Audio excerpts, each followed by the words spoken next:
Welcome and thank you for joining us on DisrupTV. My name is Vala Afshar, Chief Digital Evangelist at Salesforce and your co-host for the next hour.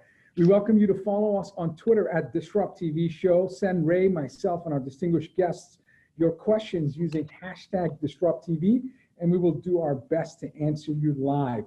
It's my pleasure to introduce my co-host. He's the CEO and founder of Constellation Research, best-selling author of Disrupting Digital Business, regular contributor to Harvard Business Review and ZDNet, and now MIT Sloan Review, global sought-after keynote speaker, and one of the most influential business and innovation thought leaders on Twitter at RWANG0. Welcome, Ray Wang, to DisrupTV.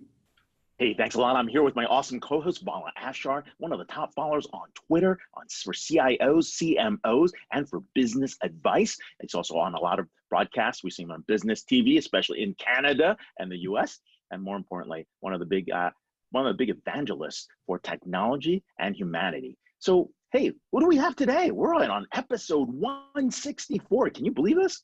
It's amazing. It's our privilege to have Manish Goel, co-founder, chief executive officer of TrustSphere, pioneer of next generation relationship analytics.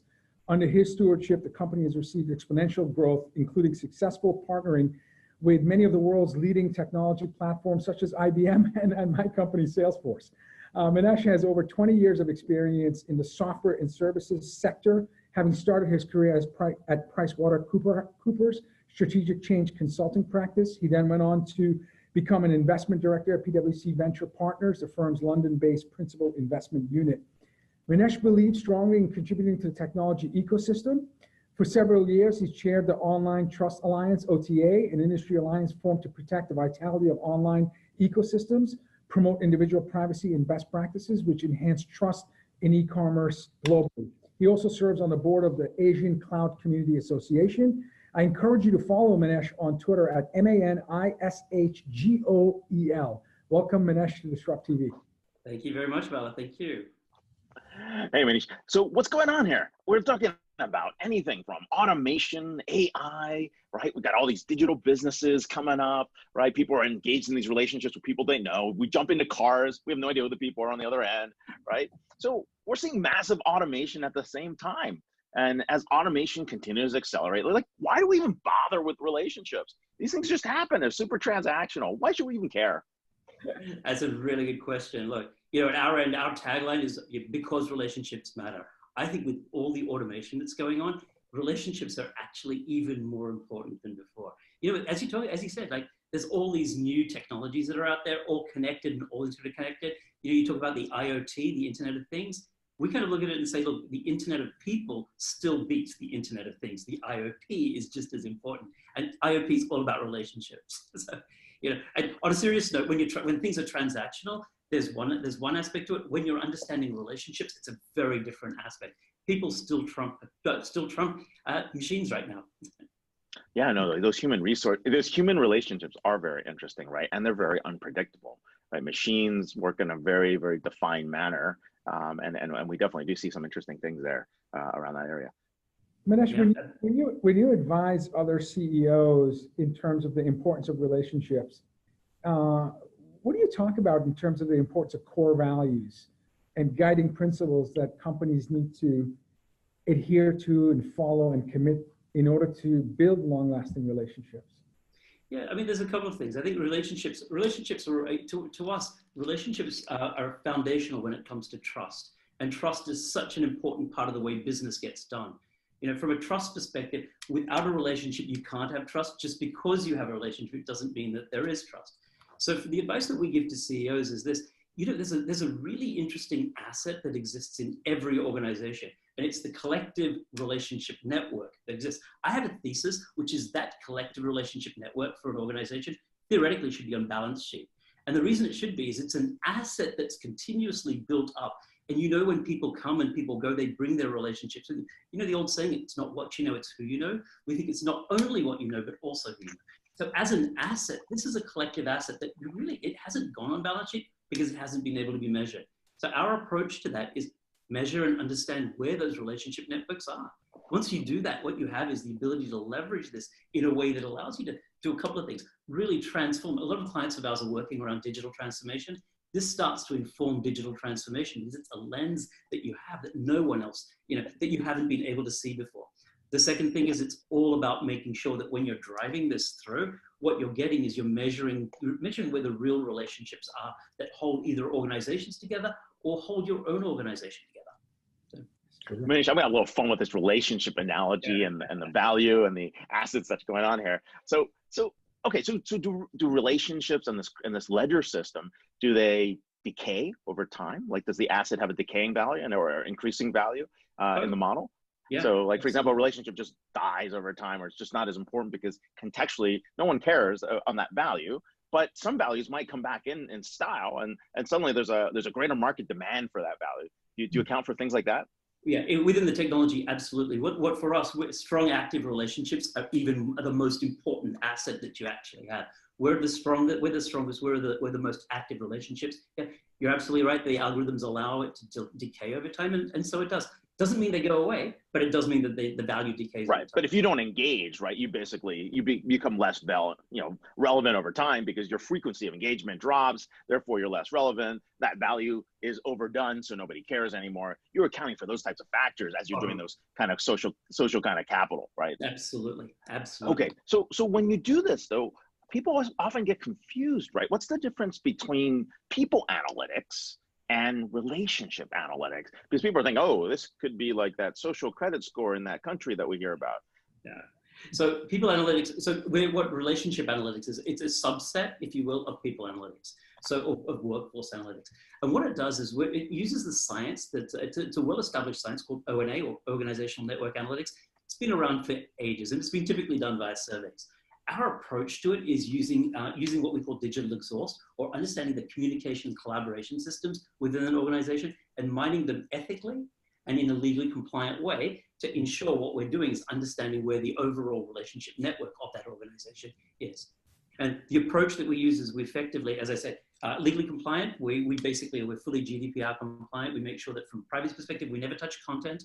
We never analyze subject lines. All we're looking at is the way that people are interacting and the behaviors around interaction without touching content, right? So for people that are on Twitter that always see these node XL graph kind of things, that's basically what we're talking about, the organizational network analysis. And then you guys apply your secret sauce against that.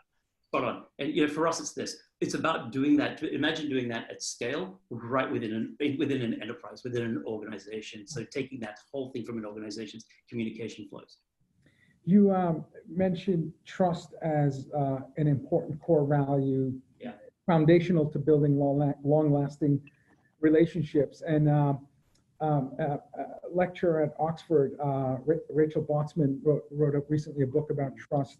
And she said it's capability plus character. And she broke capability into competence and reliability, and character into integrity and benevolence. Do you think that being able to measure trustworthiness in a social graph associated with first, second, third degree connections ultimately is information that's not only useful to understand the strength of a community and network, but perhaps over time, even a tool used to recruit talent into your business, where you're measuring your impact on the network based on a trustworthiness score? Yeah, it's a really interesting question. I mean, at the end of the day, I think that what we're measuring is what we call the first order of that. To have trust, you need to have a relationship. The stronger your relationship, the more likely you are to have trust. I agree, though. At the end of the day, trust builds on top of a foundational element of having a relationship. For an organization, understanding where that relationship network is, that's remained elusive today. And really, that's what we're trying to do. It's, again, I'll position this from a leadership perspective. Everyone talks about great leaders having good IQ and great EQ. We think there's another capability, which is something that we call RQ. It's the relationship quotient. It's their connectivity. And it's the IQ, EQ, and the RQ, which all come together to show from a leader's perspective, or a trusted leader's perspective, how well they're performing. At the end of the day, it's been really difficult to date to measure what that RQ is. That's what technology like ours actually does. I really like that. I'm going to use that. I really does. and I know Jack Ma has LQ, love quotient. speaks to. He says you can be successful with EQ, IQ, but if you want to be respected, you need LQ as well. And I suspect the more loved you are, the more relationships and connections. How do your customers use your data? Can you talk to us about companies that are growing faster than their competitors because they're leveraging insights from TrustSphere? Yeah, totally. Look, I mean, so our clients are using this in two big ways. One is to really transform the customer experience, the sort of within the sales function, to really drive out that whole notion of CX. The second one is very much around trying to, is around their EX. So understanding how, from a workforce analytics perspective, how an organization functions. From a customer perspective, it means better understanding customer engagement levels, understanding using CRM systems even more effectively by ensuring there's data. The data that's otherwise elusive sits within the CRM, is brought automatically into the CRM, allows them to better manage customers, understanding where they're neglecting customers, increase retention, increase the effectiveness of their sales teams. On the employee side, so what our clients are using this for is identifying hidden stars, leadership, and making leaders, allowing leaders to build better social capital and basically manage their social capital more effectively. Tactically, they're using it for accelerating onboarding. So when new staff come in, how do you accelerate onboarding? And the other big one is around diversity and inclusion. So for us, one of the big areas that we're very excited about is that, with D&I, I'm a big believer and a big proponent of D&I, and it's not the diversity part, it's the inclusiveness part of the D&I story that I think is much more important. It's very difficult to measure inclusiveness. How do you measure it? Easy to report on diversity, much more difficult to measure inclusiveness. What we're able to do is networks give you a very clear lens on whether individuals or whether teams are being inclusive or not. So our clients are using that. And what they're using it for is really to drive performance as well as to drive better social corporate responsibility within the organization as well. That's awesome. Yeah. That's really great. Wow, now, that's actually a very interesting point, right? Because you can, based on engagement levels, you can tell who's being included or not, or how they're being included, or contextually, when they're included, right? And what some of the drivers are. And then you can determine whether that's, accidental, intentional, or just, completely driven by self-interest. I mean, those are all there. And just to add to that, what we're doing is we're identifying areas of unconscious bias. I think often enough from in that D&I equation, the problem is people are often not included, and I won't say excluded, they're not included because of an unconscious bias that exists. So they went to the wrong university, or they root for the wrong football club, or, all these kind of factors. They drink the wrong beer. They're drinking the wrong beer. That's a definite reason. They go to the wrong pub, No, just kidding. No, that makes a lot of sense. Definitely a lot of sense in terms of what you're saying. Speaking of building, a world-class, strong network, you've constructed an incredibly strong advisory board. Adam Grant, Boris Groysberg, David Green, just to name a few. Yeah. CEO. Man, you sound like you're name dropping there, Vala. I know. Go ahead. They're all awesome people. A lot of credit. So give advice to CEOs that need to surround themselves with incredibly smart, committed, passionate advisors. How did you do that? And what can CEOs do to attract really talented individuals to help companies grow? Okay. Yeah. First stage is find someone who's much smarter. Find people who are smarter than you are. In my case, that was easy to do. So that's the first criteria. No, you find it. I love that humility. I love that. We find a group of people who are very passionate about first of all, about engaging in the journey. Because particularly from a startup perspective, building an advisory board around us, they need to want to engage in the journey. The second thing you're always looking for is people who aren't naysayers. Right? So everyone, what you're looking for is people who are actually going to critically challenge you and can contribute back into the overall ecosystem. For us, the other thing is it's about who has the networks to be able to drive things forward. So, at the end of the day, that's what it's about. But really engaging them as part of an overall journey that you have is critical. Selecting them to make sure that they can contribute to that journey is a very powerful way of bringing that together. That's terrific. That's terrific. You have world-class givers on your advisory board. So kudos to you. I'm sure you're learning a lot. Oh yeah, for sure.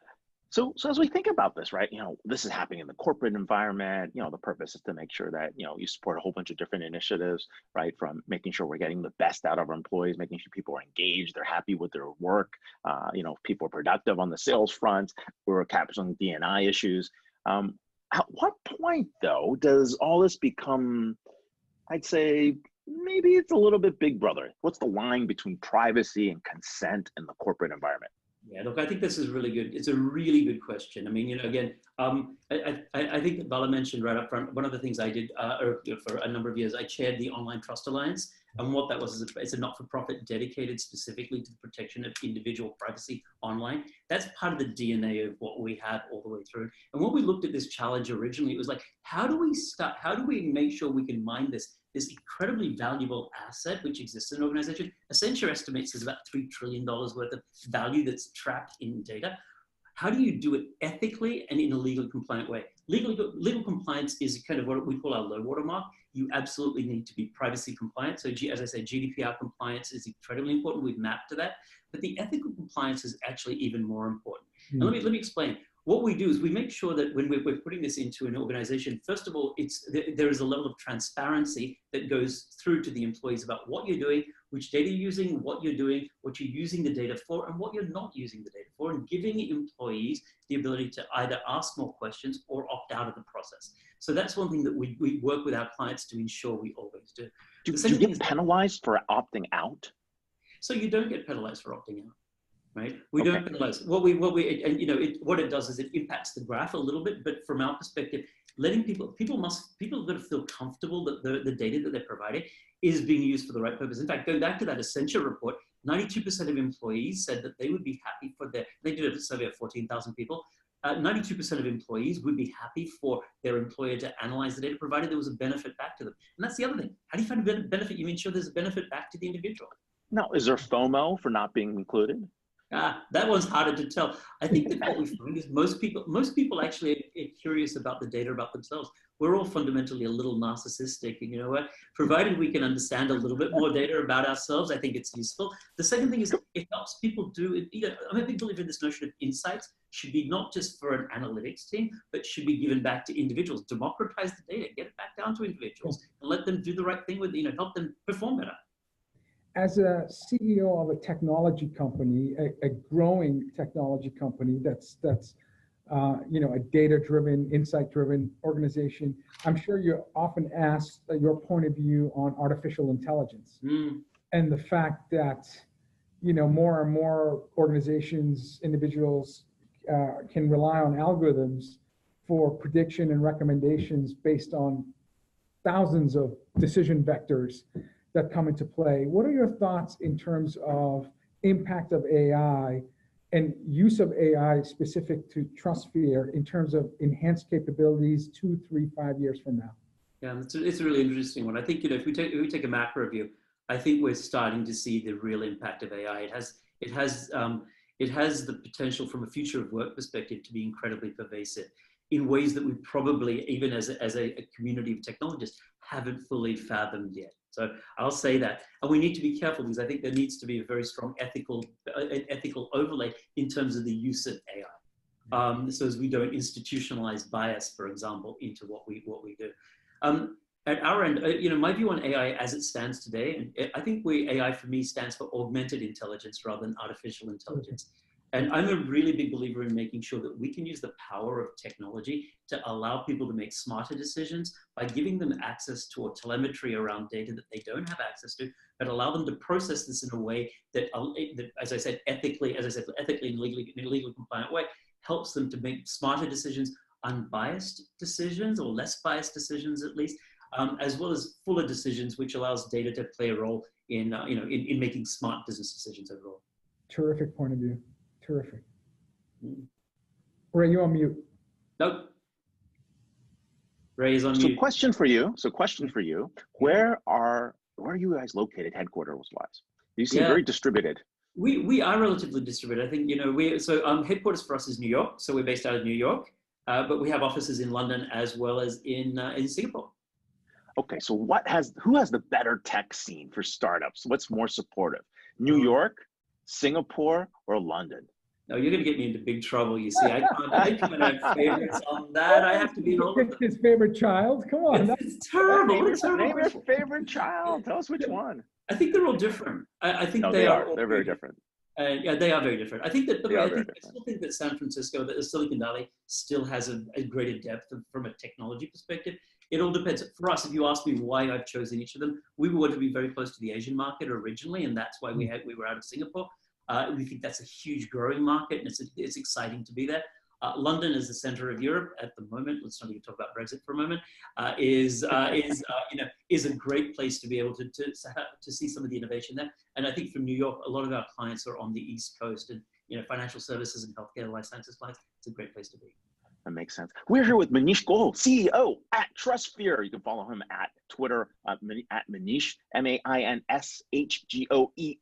And you can hear us coast to coast on DisrupTV show. Thank you so much for being on the show. Thank you very much. Thank you.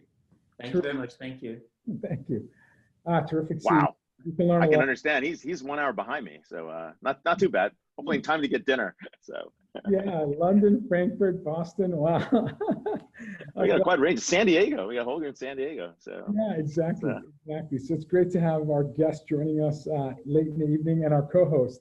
So our next guest is Christopher Lochhead, author and host.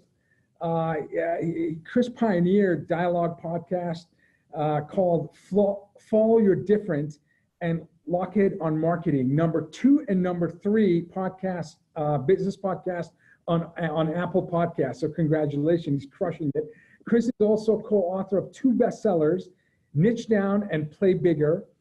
He has been an advisor to 50 venture-backed startups, is a venture capital limited partner and former 3-time Silicon Valley public company CMO, entrepreneur, and an incredible thought leader. He's been called one of the best minds in marketing by Marketing Journal and a human exclamation point by Fast Company. That's pretty awesome.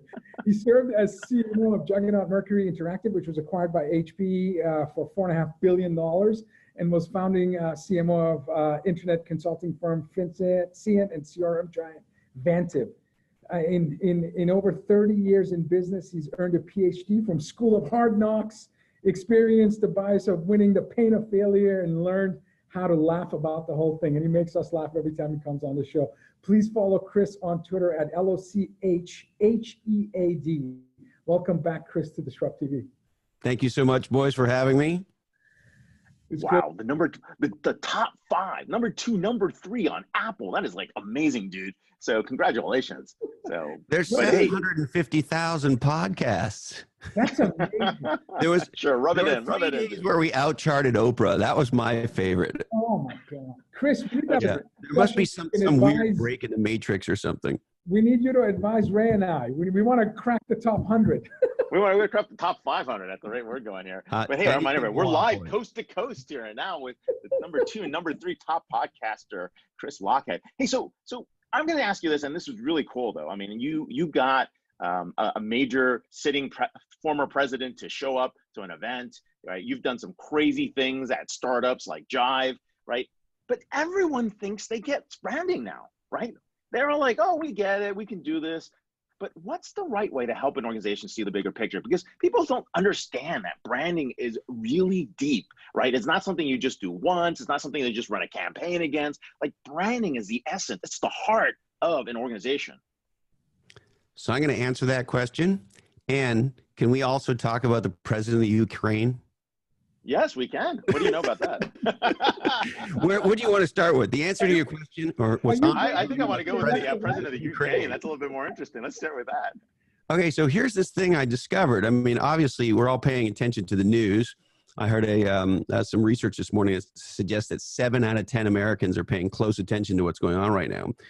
So I thought, well, like, who is this guy, this president of the Ukraine? So, we have this incredible thing today called Wikipedia, right? So I Googled president of Ukraine, got to Wikipedia, and here's what I discovered. The president of the Ukraine is an actor who for many years, 3, 4, 5 years, something like that, played on television on a very popular TV show, The President of the Ukraine. So an actor who played the president on TV, not only is the president of the Ukraine, but guess what his win margin was? 73%. 73% of Ukrainians voted for a guy who they like to watch pretend to be the president and thought that will make him a good president. Dude, talk about massive branding. That is amazing. That's a Well, yeah. Hey, if it's not on TV, it's not happening, apparently. That is pretty amazing. So I guess you could say he had a great brand. Yeah. Oh, the other thing that was funny, I read, he announced his candidacy on New Year's Eve at the exact same time that the sitting president at the time was giving his like year-end State of the Nation address, and he kind of blew him off TV. Timing. Yeah. So there's an actor running Ukraine. I don't know what that has to do with anything that's going on in the United States. It just blew my mind. Well, you know, it's he's got damn good writers that get branding right and really helping them understand. Wait, what is that big picture? What's going on? But he must look presidential. Let's hope he does look presidential. So I put up his picture. 7 out of 10 eligible voters vote next year. That we can only hope for that. Since I don't know. It just it means for sure. Then what if Oprah ran here? She'd win, or The Rock, or whatever. Like if being popular on TV is this guy. He looks presidential. What do you think? I think he looks presidential. We can start with that. Yeah, I guess I'm not sure about the haircut, but he's kind of a handsome guy. He looks. I'm sure he did a great job playing the president, but I gotta believe being the president, and it's like the difference between playing a doctor and being a doctor. Right. Come on, you love that when the TV doctors of America all show up on some, what is that, a Cigna commercial? Have you seen that? They all get together, every doctor you remember. Our friend Aubrey seems to be sending information, and he was a comedian and a satirist, not just an actor. That makes it even more, I'll say flippin', Aubrey, that makes it more flippin' funny. He was a comedian. It's like if Borat ran the country. Unbelievable. So I want to go back to and you and former President Obama. In a Twitter stream, you shared a photo with him, and he looked like he was enjoying the moment and really happy to be there. I felt there was an incredible, authentic smile on his face with the photo with you and him.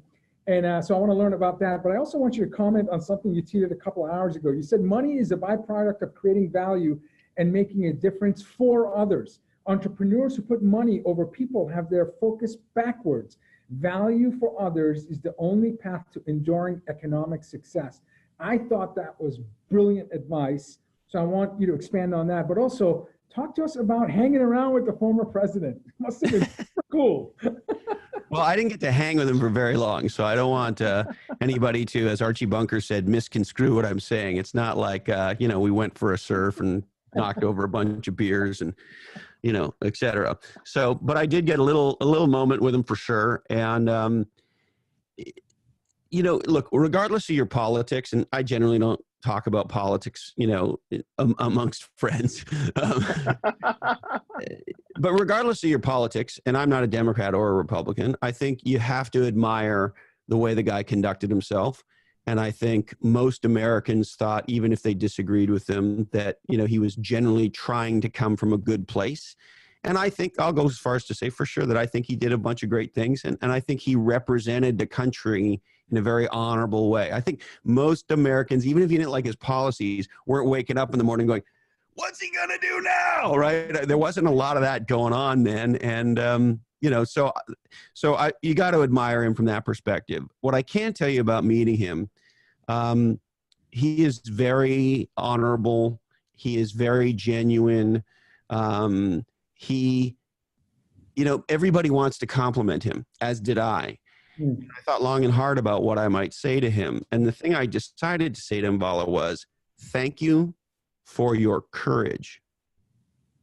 Terrific.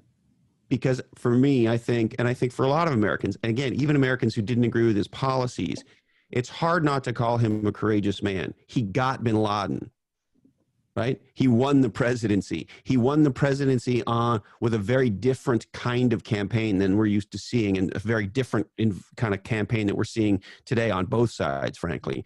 Yeah. And so I think he's an honorable man and a courageous man. And so that's why I said that. And he's got a great jump shot. I mean, believe it or not. His hands are giant in person. Like he's got these hands and giant feet too. Like I have these, I'm 6 feet, but my feet are 13, but he might have 14 feet. He's got like a big ass feet and big hands. Yeah, you definitely saw that when he was smile. Oh yeah, no, absolutely. And advice to entrepreneurs, not focusing on money and actually focusing on adding value. Yeah. So the reason I put that out, there's sort of, this has been bugging me on multiple dimensions. On one dimension, in at least part of the world that we all now live in, the author, podcaster, dude world, which is a totally new place for me. Of course, I'm just started in this.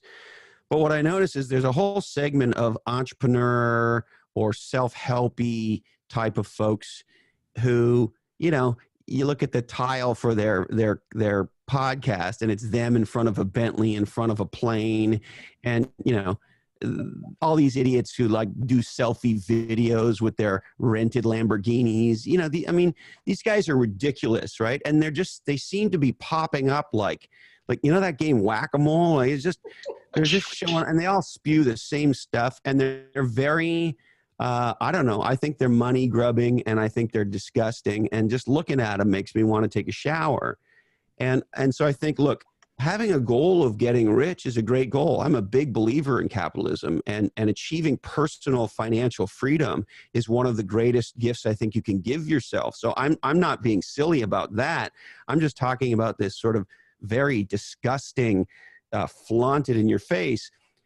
So that's the first piece that's bugging me. It correlates with another thing that's evolved in Silicon Valley over the last 10 or 15 years.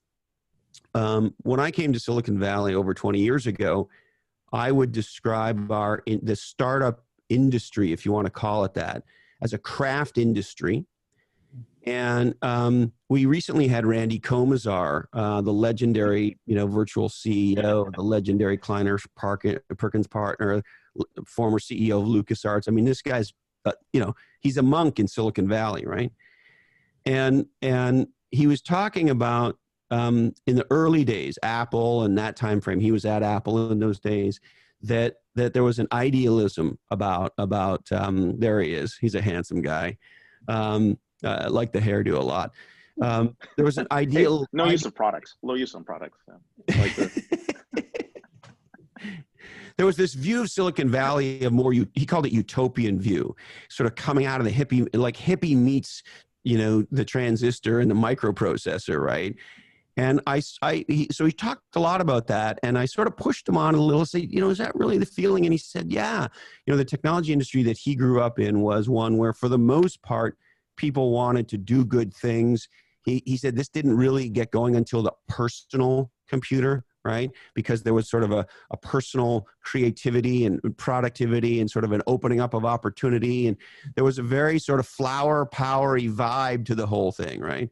And he said, having been there, that was a very real motivation, and that the financial one, you know, existed too. We're not talking about Mother Teresa. So, but that the two things coexisted. It was incredibly powerful. And I think, Vala, we're in a place today in Silicon Valley where there's a lot of, quote, professional money here now. And I think if you look at venture capitalists by way of example, there are value creation venture capitalists. Many of them are former entrepreneurs themselves, or if not, they've been in the game of helping entrepreneurs build legendary categories and companies. And, you know, they're sort of deeply rooted in that. And there's this notion that we're going to take some shared risk together. The entrepreneurs taking much more risk than we are. We're going to do things, and we're going to try to build something of long-term enduring value. And that may sound Pollyanna or whatever to some people, but no, that's how it was. That's how it was. We lost that mission. And that's where I'm at. Doing good. That's where I'm at. And he said, there's now, in Randy's words, we have a more libertarian view that has a much more economic bent. So you see a lot of the companies today, what are they really doing? They're selling advertising, right? Apple wasn't selling advertising, right? Intel wasn't selling advertising. Microsoft wasn't, you know. And so he just noticed the shift from what he called the utopians to the libertarians. And so I just think, look, making money is a wonderful motivation. God bless American capitalism all day long, all day long. And I think I would love to see our industry, particularly here in Silicon Valley and in other areas of hotbeds of innovative startup ecosystems, remember that the most legendary companies are radically generous. They're creators of things that enable new possibilities or solve meaningful problems. And I think, look, and this again may make me sound like I've lived on the West Coast too long, but I think that also on a personal level, Yeah. don't we want to go to bed every night feeling like, hey, I made a difference. In general, I'm a good person in the world. I'm, you know, my buddy Mike Maples Jr., the founder, co-founder of Floodgate Capital with Ann Mirabeau, he says, start or join a company worthy of your talent. And don't we all want to go to bed at night feeling like we made a difference? We're on a great team. We're building awesome stuff. You know, we're delivering some value in the world. Most of us want to feel that way. And so I think there's a little bit of a warping going on, whether it's on one side of the spectrum with the you know, the Ty Lopez shyster guys in their planes and Lamborghini BS, or this sort of attitude in Silicon Valley that's maybe a little more mercenary and less missionary, and professional money coming in that is more in the business of value capture, as opposed to what I would call the craft VCs, who are more in the value creation business. And so, I don't know, I guess I tweeted that out. I was feeling like I'd like to see more of a centering on value in the biggest sense of the word, if I could Chris, put it. I don't think they're libertarians. We went from ideologues, right, to libertarians to mercenaries. The mercenaries all showed up post 2003, right? They figured there's a great way to make money out of this puppy. We stopped giving money. The startups stopped giving money and shares to their early founders, or like they completely reduced that. Everything's become kind of a business, and the VCs are. I mean, I'm gonna. I can't say those words here. We're in live. The VCs are scared, right? They're worried about track records, so they're not doing their job, and we end up with all this crazy stuff around bro culture and bragging and like selfies that make no sense. I mean, it's ridiculous. Well, on $1 trillion venture funds, and we just saw this stupidity with WeWork that's going on right now, or the ultimate stupidity of it all, of course, Theranos and. And of course the bro culture we got to get to, and we have a huge diversity problem in Silicon Valley that we need to get on top of. And I think the experts tell me we're making some progress, but it feels fairly incremental. But it's not that we don't have things to work on, but it's more the perspective. Look, it's easy to be cynical. I'm a 51-year-old man. I've been effed over more ways than I can count. I've lost more money than I will ever make. I have all the reason in the world to be angry, cynical, and bitter. And sometimes I am. But for the most part, I'm not. I've chosen optimism, right? Because the future is more interesting than the past, the good or the bad about the past. And we have an opportunity to affect the future. All of us do. And particularly those of us who live and work in the kinds of areas that we live and work in. And so why not be optimistic? And why not be a little idealistic? And why not look at the facts that technology has enabled a massive breakthrough in the quality of life for human beings on the planet? There's just no arguing that. Are there downsides? Are there problems? Are there things to be concerned about? Absolutely. But make no mistake, anybody who doesn't think that the information technology revolution over the last 50 years or so hasn't made a massive positive impact and contribution to humankind is just confused. Hey, Chris, we were originally going to have you on a panel, and you don't fit on a panel. And if you're still coming to our event at Connected Enterprise. For anybody else on the panel if Chris is on stage. I told you I did drink a little extra coffee, so I'm a little. Dude, I'm gonna get back to you later, but I'm gonna put you on main stage after lunch on Tuesday if you want to join us. This is our event where we bring 150 innovators, change agents, disruptors together to Half Moon Bay. I would love to. I've been in the past, and I always love coming. And you put on an amazing event, and you're just one of those guys. Not to get corny, but I like hanging out with Ray. Let me put it that way. Hey, I love being on your show. So you got to get Vala on your show, but that. Hey, I think we tried. Listen, he's busier than Barack Obama. I can hang out with the president, but I can barely get on a call with him on my podcast. Is hard. An honor and a privilege. I will make time. Oh my goodness. My last question, Chris. You often led with the question, why fit in when you can stand out? So tell our audience, how do you follow your different? Tell us how we can stand out in a meaningful way where we're not showing off, we're not pretending, and we're practicing radical transparency and authenticity, but at the same time have the courage to be different? Yeah, well, I mean, the first thing is, if your being legendary invalidates me, then you need me out of your life, right? It's Oh, awesome. really? Like, let me talk about my buddy Ray. Whatever success he has, I love it. His book's a monster smash book. Awesome. I love that. You guys have created this awesome, Disrupt TV. Fantastic. All these events. Ray's gone out there and created from scratch a legendary research and think tank and consultancy and event. All the awesomeness he sprinkles around the world, right? And he's making a bunch of money doing it, and he's hired a bunch of great people, and he's making an impact in the world. So when I see Ray, his book going off the charts and the events and all the stuff going on, I don't sit here and go, oh man, I don't even do any of my own events. That makes me, and I envy Ray. No, that makes me go, F yeah, Ray, go, right? And so that's the first piece. If you got to be surrounded by people who are committed, who support you in being the most legendary version of yourself you can be, why would you want to be with anybody else? So now to get to the different piece, here's the interesting aha. Every innovator, every creator, every designer, every artist, every architect, every builder that you can think of, any creator of any kind, the reason we respect them, the reason we admire them is because they broke or took new ground. And when you start to look at it, whether it's inside the realm of business and technology, or talk about music, we're about to have Don Felder on my podcast from the Eagles. I can't wait. Or any other domain, right? Who are the people that we look to as real leaders? Well, we all know who Bob Marley is. We don't know who the 37th greatest reggae band in the world was. Why? Because Bob is the guy who brought reggae to the world. He's in the way I think about it, he designed or created the category of reggae. He pioneered it for others. My favorite band are the Ramones.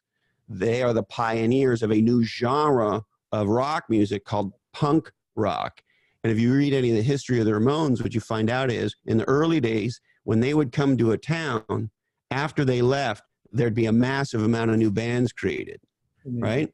And so they inspired a whole generation of music behind them. And so my point is, if you look at it in that sort of domain, or then you say in business, why do we all love Steve Jobs so much?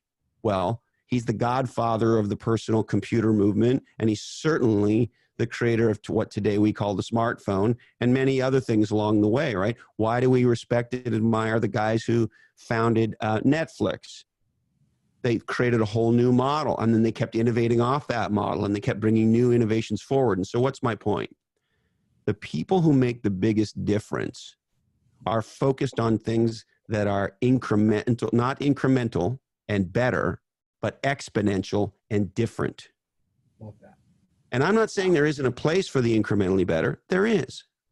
But for many of us, the pathway to personal fulfillment and professional success is stepping out of the incremental better and swinging for it with the exponential different. And I believe we live at a time where we need more exponential different than ever before, whether that's in the technology world, in the entrepreneurship world. We're at the lowest level of recorded entrepreneurship in recorded American history. The Wall Street Journal 3 years ago said we have a crisis in American entrepreneurship. It hardly gets talked about. It's not being talked about in this election cycle on either side, and it pisses me off, right? And so now's the time for people to step up and harness the exponential different. And then on the other side of it is, whether we like it or not, you guys are great examples. To be successful today, you do have to stand out. You have to be known, right? You have to be respected. I don't like this word influencer because I think it's BS. We can talk about why if you care. But you have to be respected as somebody who's a creator, a contributor, a result producer, and somebody who's an expert in your field, right? And so the aha there is the most successful careers, just like the most successful businesses, are known for a niche that they own. And owning a niche is all about bringing something exponentially different as opposed to incrementally better to the table.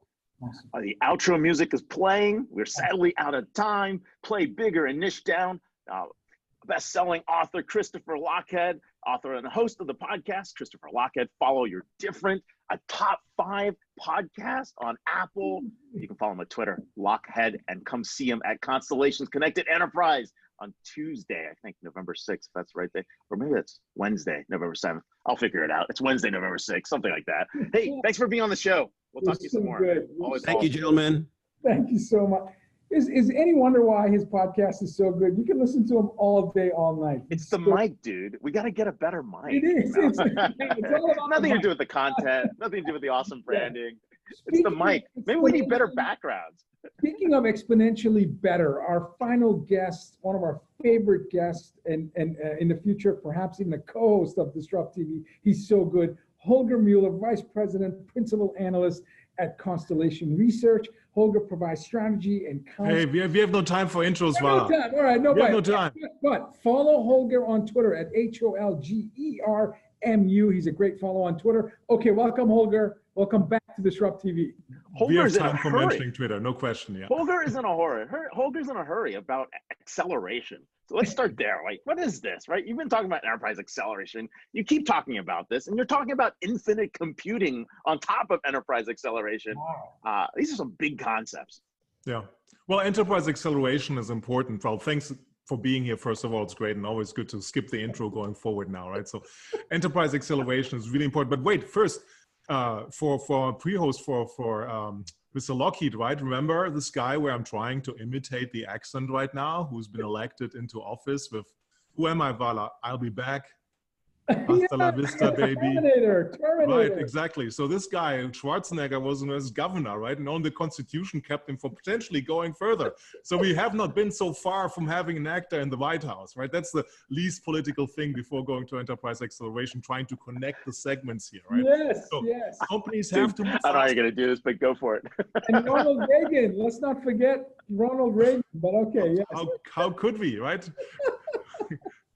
Actor become governor, right? This is the path through California for actors, right? So Schwarzenegger was right on Reagan's footsteps, right?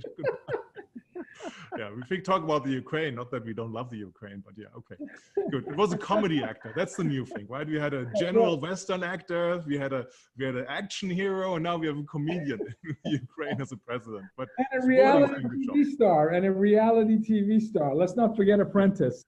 Yeah, perfect. So enterprise acceleration, companies have to move faster all the time, right? That's not something new. The exciting or interesting thing is right now that we sit on capabilities of the technology, which all of a sudden, Christopher said, or Chris, I forgot what he preferred, is that it's exponential. It's exponential, right? And start with the things which are really to understand, or which we all operate on automatically, which is that the lowest level of that is infinite. And I can't read everything anymore, so I have to dodge this, right? Infinite connectivity, right? What is this? Right? This was a flashy way to infinite connectivity 20 years ago. Is that a razor? I'll take it for granted. Is that a flip phone? Like, how? This one is the flip phone, which might even have a comeback. Come on, what is this? It's a razor. Is it the exactly Nokia? the StarTech razor, whatever, right? So no, StarTech came first. StarTech came first. okay, well, well, you could go. it's a razor. It's a razor. Absolutely right. So you're putting your age on. Why don't you have any gray hair, Ray? So, but okay. So I'm working on it. Vala, I don't get can enough tell stress how in the this gray job. hair situation I is, don't get enough stress in this job. I need to know the secret. But anyway, so we take it for granted that we can do this with Ray sitting in Frankfurt, Manish before coming in London, that we have this infinite connectivity coming from that, and business model, everything's running. We take it for granted. I use that example to get used to it. The next level is infinite question and answers, right? And that's where my friend comes in. Right? The most famous prop. Who is this? TV. Who is this? Come on, Ray. This is Doug Cutting's Sang toy, a replica, one of the first 100 handed out by Cloudera. This is the elephant named Hadoop. Hadoop. Thank you, Ray. You're still awake in Frankfurt. Excellent. I'm pulling everything out here in the last 10 minutes, right? It's so the Hadoop elephant. I was waiting for Vala to jump in or you to jump in. No, I want the audience to be in suspense. Yeah. For the first time, right? For the Hadoop, radio right? audience, Hadoop. it's a yellow elephant that is symbolizing a basically how you store things in Apache, which is basically how you store data sets across distributed clusters. Yeah, so Doug anyways, whatever. was creating is a major contributor to Hadoop. And at the end of the day, he was thinking, I have to give it a name. And the son was playing with a stuffed elephant, which looked exactly like this. This is an authentic replica, 1 of 100. It's on here, right? So somewhere. Not sure if that can go on AM talk radio, but fine. His son called the stuffed elephant Hadoop. And this is why Hadoop is really the power thing of the second layer you see behind me, which is infinite answers and questions, which means for the first time enterprises can store everything that's electronically available for them. May it be artifacts, right? Things which are really important, my system of record, my log data, or may it be exhaust, right? Things where people have clicked on. Normally I wouldn't even store it, but now I can store it and I can ask questions without knowing what I wanted to answer at the time where I stored it, right? Because the previous technology was a data warehouse where it would took you in the best case 2-3 days to change something, typically 2-3 weeks. If you were doing anything fundamental, like I want to figure out what's happening in Europe after being in the US, it would take you 2-3 months to get this done, right? This is gone, this is answered. We don't take it for granted yet in enterprise software because guess what? Most enterprise software vendors are not using this. There's very few of them who established a data lake to put their information on there. So this is really cutting edge, unfortunately, for most enterprises from a total perspective, right? The next one here, dodging again, infinite computing, right? That's what the cloud enabled us, right? I didn't bring the prop for that. I should have shown you a Netflix logo. Why? Remember when Netflix had the $1 million competition for suggesting the next best thing, right? And yeah, it was amazing. Guess who won? Yeah, guess who won, right? I was coming out of data science community where like all the data scientists were crunching it. Everybody wanted to do it with their model, right? If you have a hammer, everything looks like a nail. The guy who won was a developer who took all 30 algorithms and ran all of them and took the one was best and couldn't even explain why that was the best one. So cheap compute is getting rid of the data scientists, which they don't like to hear, right? But cheap compute allows what's running ensemble models. I can throw anything analytical to a problem and use the one which is best. And the art is really to find models that predict models to be used at a certain time. That's where the data scientist is still needed for. So it's not that totally bleak, but that's the third layer, infinite compute. And on top of that comes, leaving again, infinite machine learning, which allows companies to run this in a structured, not human-led, not human-run way, of course. And on top of that, which you can leave with no weaving, on top of my head here, is infinite deep learning, which brings all of this together, right? We have the new business models of infinite compute. You can store all the information because all of this machine learning AI doesn't make sense if you don't have the data. I have to be able to store all data. I have to store the garbage, right? That could be a conversation with Ray and me for hours here. If I have to know before or not to know, I say, no, never not store something which you could use later, right? One man's gold is another man's garbage and vice versa. And then it comes together the cheap compute from the cloud. That's the interesting thing. And this needs infinite platforms because when I build, which is here, oh, well, this is mirrored, which allows companies to run and move and integrate these pieces and run their applications on top of that, right? So that's the infinite story for finite minutes. So Holger, we often hear people compare oil and data when they talk about economic growth and potential, but oil is finite resource and data is infinite. So where does infinite data fall into your hierarchical structure behind you? It's running through the infinite computing part, connectivity part, right? That's the connection of everything, right? And it's being stored on the second level, right? The good news is the technology is there, right? This is like you found the first way of oil and you figured out the complete distribution of oil to revolutionize transport. But oil, I mean, it's a great analogy, was revolutionary for transport and other power parts of no question. But into artificial intelligence, machine learning, I think we can agree on this right away, is so much more impactful for society than a new means of transportation. Can I just follow up with things? So we've been trained, we've been taught, at least I was for a long time, to measure influence and power and career trajectory in terms of collecting resources. So the lifeblood of a company is the resources and then controlling the resources. And in this digital economy, it seems like what's really more powerful or what we should be thinking about is the flow of resources. Mm-hmm. Being able to capture data and analyze and glean insights that could hopefully create near real-time opportunities for us to add value to our stakeholders. So it's the pumps like the heart and the lungs in your system that get oxygen and blood throughout your body. They're not storing resources. The nutrients are getting from top to bottom. And businesses today seem to be capture and control rather than thinking about the relationship between departments is more important than the department itself. So it's the flow of resources. So does infinite flow belong in your architecture to speak to really a muscle that companies need to develop to stay healthy and relevant? Yeah, no, absolutely right.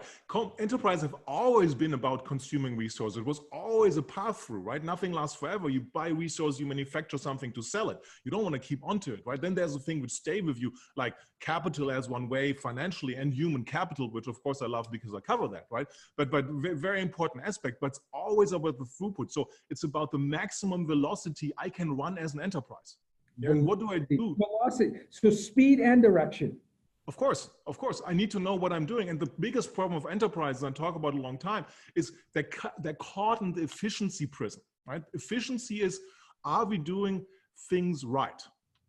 Yeah, so squeeze a little bit more out, get a faster server, get a new application, 2-3% is fine. They optimize their scale, and they're in a prison where they can't change that, right? They have to ask when the technology changes like we have for the first time, which I'm trying to say infinite computing, right? They have to ask the effectiveness question, which is, are we doing the right thing?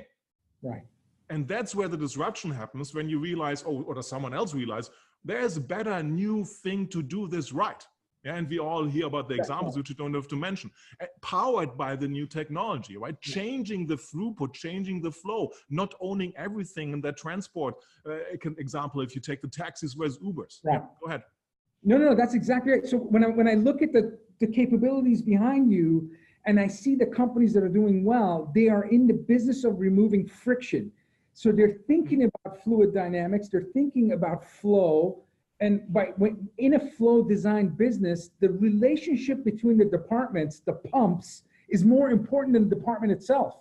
So how sales, service, marketing exchange insights to create value and delight stakeholder, that process, that circulatory system of the business is more valuable than the department itself. And I think that's what I see in trailblazers or companies that are really delivering that CX, that customer experience that's differentiated from their competitors. Anyway, sorry, Ray.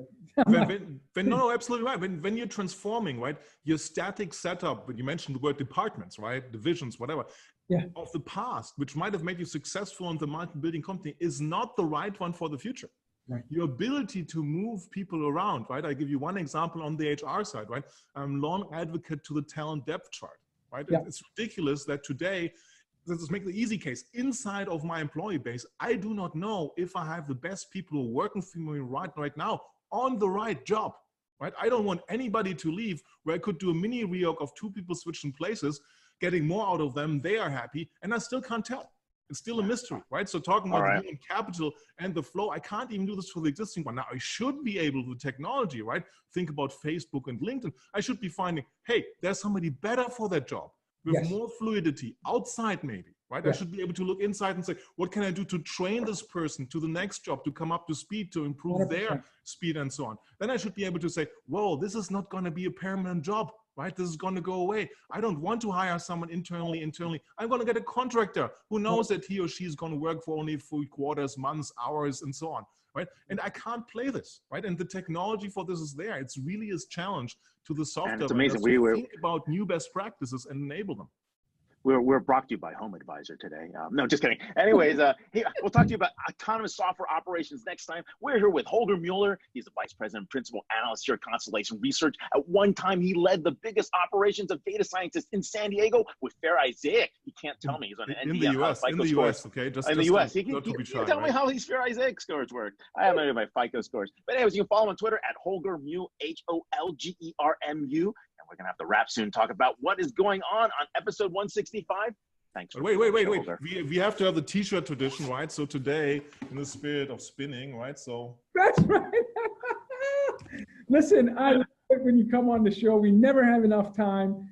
Please come back. You're an amazing thought leader, and I always learn from you. So thank you. Anytime. Thanks for having me. Thank you.